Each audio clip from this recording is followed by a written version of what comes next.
2024년 6월 5일 이사야서 41장 1절부터 7절까지의 말씀을 가지고 함께 묵상과 기도 그리고 나눔의 시간을 갖겠습니다. 먼저 오늘 본문 말씀부터 함께 듣겠습니다. 섬들아 내 앞에 잠잠하라. 민족들아 힘을 새롭게 하라. 가까이 나오라. 그리고 말하라. 우리가 서로 재판자리에 가까이 나아가자. 누가 동방에서 사람을 일깨워서 공의로 그를 불러 자기 발 앞에 이르게 하였느냐. 열국을 그의 앞에 넘겨주며 그가 왕들을 다스리게 하되 그들이 그의 칼에 티끌 같게 그의 활에 불리는 초계 같게 하매 그가 그들을 쫓아가서 그의 발로 가보지 못한 길을 안전히 지났나니 이 일을 누가 행하였느냐. 누가 이루었느냐. 누가 처음부터 만대를 불러내었느냐. 나 여호와라. 처음에도 나요 나중에 있을 자에게도 내가 곧 그니라. 섬들이 보고 두려워하며 땅끝이 무서워 떨며 함께 모여와서 각기 이웃을 도우며 그 형제에게 이르기를 너는 힘을 내라 하고 목공은 금장색을 격리하며 망치로 고르게 하는 자는 매질꾼을 격리하며 이르되 땜질이 잘 된다 하니 그가 못을 단단히 박아 우상을 흔들리지 아니하게 하는도다. 우리가 성경을 계시라고 부르는 이유는 하나님을 소개해주고 있기 때문입니다. 그러므로 우리는 말씀을 통해 우리가 믿는 하나님이 어떠한 분이신지를 알 수 있는 것입니다. 특별히 오늘 본문에서는 하나님께서 우리를 위해 어떠한 일들을 행하고 있는지를 말해주고 있습니다. 그리고 그를 통해 하나님을 믿고 두려워하라 라고 전해주고 있는 것입니다. 그러므로 저는 오늘 본문 말씀을 통하여 하나님이 우리를 위해 어떠한 일들을 행하고 있는가를 한번 살펴볼 수 있기를 원합니다. 그래서 그러한 깨달음 속에 우리는 어떻게 반응해야 되는가를 한번 생각해 볼 수 있기를 원합니다. 첫 번째로 하나님께서는 우리에게 어떠한 일들을 행하고 계신 것인가? 바로 우리에게 희망을 심어주고 계십니다. 그래서 오늘 본문의 1절 말씀에서는 민족들아 힘을 새롭게 하라 라고 말씀해주고 계신 것입니다. 그런데 사실 이 말씀은 어제 본문인 31절 말씀과 연결되어지는 내용입니다. 그래서 새 힘을 얻으리라 라는 문구와 연결되어지는 것입니다. 특별히 어제 본문에서는 시름에 빠진 이스라엘 사람들에게 희망을 북돋아 주기 위해 전해준 말씀이다 라고 한다면은 오늘 본문에서는 내가 아닌 다른 곳에서 새 힘을 얻을 수 있다 라고 한다면은 한번 얻어봐라 라는 식으로 삐딱하게 말씀해주고 계신 것입니다. 사실 어찌 보면은 이러한 표현은 그냥 비아냥식의 표현일 수도 있습니다. 하지만 하나님께서는 단순히 이방인들을 골려주기 위하여 이러한 말씀을 전해주고 계신 것이 아닙니다. 하나님은 이러한 표현을 통하여 자신만이 희망이 되어줄 수 있는 그런 하나님이심을 보여주고자 하시는 것입니다. 그리고 간접적으로는 이스라엘 사람들에게도 하나님이 그러한 하나님이심을 다시 한 번 더 전해주고 계신 것입니다. 결국 하나님은 희망입니다. 왜냐하면 그 하나님을 통하여서만 구원의 소식을 얻을 수 있기 때문입니다. 그러면 구원을 얻는다라는 표현은 어떠한 의미입니까? 대다수의 사람들은 천국행 티켓 정도로만 생각하고 있을 수 있습니다. 하지만 그러한 생각은 절반만 맞는 생각인 것입니다. 우리가 얻고 누리고자 하는 구원은 예수님을 믿는 그 순간부터 희망이 생겨나고 기대가 차오르는 것을 의미하는 것입니다. 그러므로 그 안에서 기쁨이 생겨나고 또 실제로 행복을 경험해야 되는 것입니다. 더불어 그러함을 통해 이제는 저 천국까지도 상상해보며 소망해보는 것이 바로 구원인 것입니다. 그러므로 구원은 희망이며 소망인 것입니다. 그리고 거기서 나오는 기대로 인한 기쁨인 것입니다. 우리는 이러한 부분들을 분명히 인지해야 되는 것입니다. 더불어 그러한 기쁨은 예수님 이외에는 나오는 곳이 없습니다. 모두가 거짓이며 일시적인 것에 불과한 것입니다.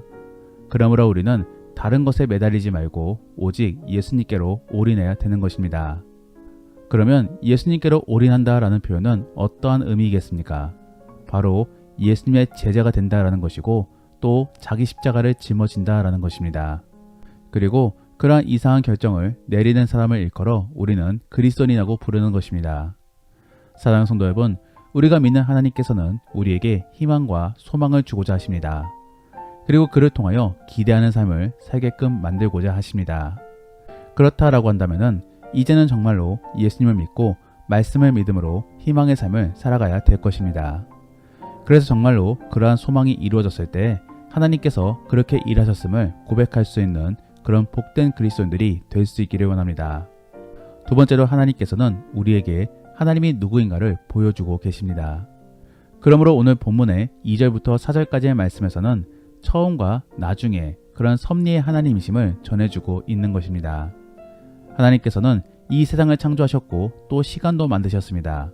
그러므로 이 세상 속 모든 상황들이 다 하나님의 뜻과 능력으로 만들어진 것입니다. 여기에 대해 우리는 그 정해진 상황에 따라 움직여 가는 것입니다. 그러면 우리에게는 자유의지가 없는 것인가? 그렇지 않습니다. 우리는 우리의 의지대로 움직이고 판단합니다.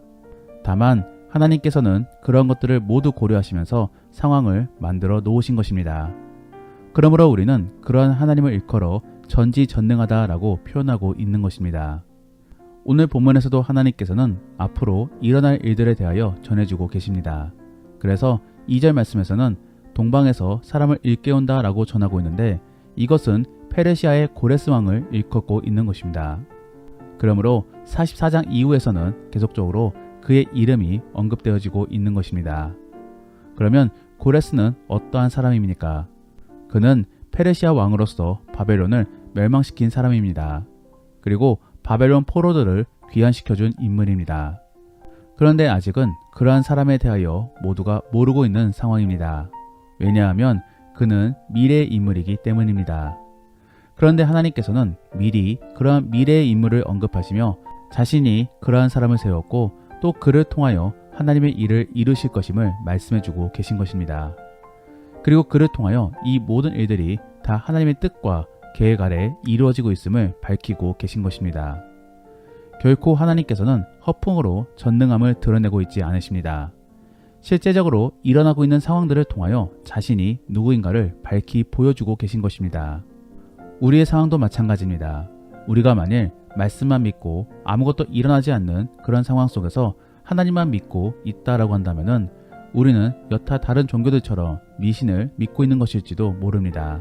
하지만 우리가 믿는 하나님은 실제적으로 움직이고 계시며 또 우리의 삶 속에서 역사하고 계십니다. 그러므로 각자에게 성령을 부어주셨으며 또 가끔씩은 기도 제목이 이루어지는 것을 보여주심으로써 하나님의 살아계심을 증명해주고 계십니다.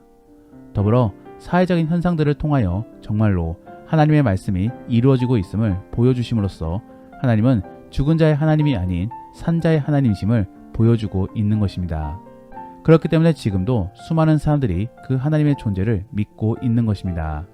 그렇다라고 한다면은 하나님께서는 왜 그렇게까지 우리에게 자신을 나타내 보이고자 하시는 것입니까? 그렇게 해서라도 우리가 하나님을 믿고 또 주님과 교제하기를 원하시기 때문입니다. 그리고 그를 통해야지만이 우리는 구원을 얻을 수 있기 때문입니다. 이처럼 하나님은 선하시며 사랑의 하나님이신 것입니다.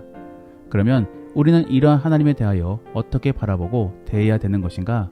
바로 그 주님의 뜻에 따라 더욱더 주와 교제하기 위하여 노력해야 되는 것입니다. 그렇다라고 한다면은 우리는 계속적으로 기도와 묵상 속에서 그리고 믿음의 교제 속에서 하나님의 음성을 듣고자 노력해야 될 것입니다. 그러면 하나님께서는 반드시 우리에게 감동을 주시고 또 깨닫는 말을 얻게 만들어 주실 것입니다. 그리고 그를 통하여 더욱더 하나님께로 빠져들 수 있게끔 만들어 주시는 것입니다. 정말로 그러한 삶을 살아갈 수 있기를 원합니다. 그리고 그러한 삶이 바로 경건생활인 것입니다. 그러한 경건생활을 통하여 더욱더 주님과 깊은 교제를 가질 수 있기를 원합니다. 마지막으로 하나님께서는 우리에게 우상의 무능을 전해주고 계십니다. 그러므로 그런 헛된 것에 매달리지 말고 도리어 진짜에 매달리게끔 인도해주고 계신 것입니다. 오늘 본문의 7절 말씀에서는 우상의 나약함에 대하여 전해주고 있습니다. 그러므로 사람의 능력이 없이는 홀로 세워질 수 없음을 전해주고 있는 것입니다. 그런데 그러한 우상을 바라보며 좋아하는 사람들이 있습니다. 그래서 서로 협력하며 우상을 세우고 또 서로가 서로에게 잘했다라고 격려해주고 있습니다.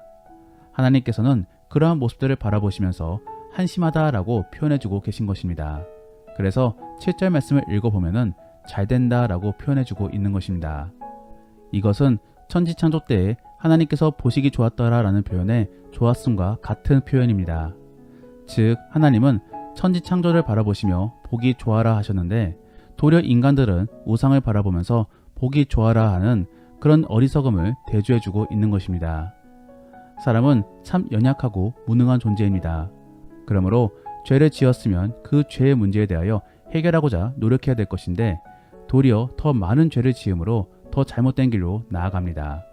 이것이 바로 인간의 연약함인 것입니다. 여기에 대해 하나님께서는 그런 어리석음을 지적해 주시면서 도리어 지금 무엇을 해야 될지를 알려주고 계신 것입니다. 바로 하나님을 인정하라 라는 것입니다. 분명 오늘 본문에서는 회개에 대한 내용이 기록되어 있지는 않습니다. 하지만 앞서도 언급했듯이 하나님은 자신이 어떠한 분이신지를 소개해주고 있습니다. 하나님은 처음과 끝이신 전능하신 분이시며 또 희망의 하나님이십니다. 그러므로 우리는 이제 다른 무엇보다도 하나님을 의지하고 매달려야 되는 것입니다. 그러면 하나님께서는 자연스럽게 회개에 대해서도 알려주실 것입니다. 우선적으로는 회개보다도 하나님께 매달리려고 노력해야 되는 것입니다. 오늘날에 우리도 보면은 계속적으로 하나님의 사인을 받습니다. 마음의 감동에 따라 혹은 양심의 찔림에 따라 계속적으로 하나님의 사인을 듣습니다. 그러면 이제는 반응해야 되는 것입니다. 곧바로 회개한다면 좋겠지만서도 그것보다도 우선적으로는 그 감동에 따라 하나님께로 나아가 봐야 되는 것입니다. 그러한 결단을 통해 결국에 주께로 돌이킬 수 있는 저와 여러분들이 될 수 있기를 원합니다. 말씀을 정리합니다. 오늘은 열방을 향한 하나님의 일하심에 대하여 함께 살펴보았는데 우선은 하나님께서는 우리에게 희망과 소망을 알려주십니다. 그러므로 우리는 그러한 하나님의 뜻을 바르게 알고 그 주님께로 기대를 가져야 될 것입니다. 두 번째로는 우리를 위해 자신을 소개시켜 주시는 그런 하나님이심을 바르게 알며 그 주님께로 더욱더 가까이 나아가려고 노력해야 될 것입니다. 왜냐하면 하나님께서 우리에게 자신을 소개시켜 주시는 이유는 우리와 함께하고 또 교제하기를 원하시기 때문입니다. 그러므로 경건 생활을 통하여 더욱더 주님과 가까워지려고 노력해야 될 것입니다. 마지막으로 하나님께서는 우리에게 우상에 대하여 바르게 알려주시며 또 우리의 무능함에 대해서도 똑바르게 알려주신다라는 것입니다. 왜냐하면 그를 통하여 이제는 온전히 하나님을 믿고 또 의지하게 하기 위함인 것입니다. 그러므로 이제부터는 그 하나님만을 의지함으로 어느 순간에서나 계속적으로 하나님께 기도하고 또 그 하나님을 생각할 수 있는 그런 지혜로운 그리스도인들이 될 수 있기를 원합니다. 기도하겠습니다. 우리가 오늘 말씀을 생각하시며 함께 기도하기 원하는 것은 주님, 우리가 주의 뜻을 바르게 이해하고 주가 원하시는 대로 따라갈 수 있는 우리가 될 수 있게 하여 주옵소서. 정말로 주를 사랑하는 자가 되기를 원합니다. 그렇게 될 수 있게 하여 주옵소서. 그리고 우리의 무능과 우상의 무능을 온전히 깨닫게 하시고 하나님을 의지하는 자가 될 수 있게 하여 주옵소서. 우리에게 계속적으로 지혜를 주심으로 주님만을 의지할 수 있는 우리가 될 수 있게 도와달라고 함께 기도하겠습니다.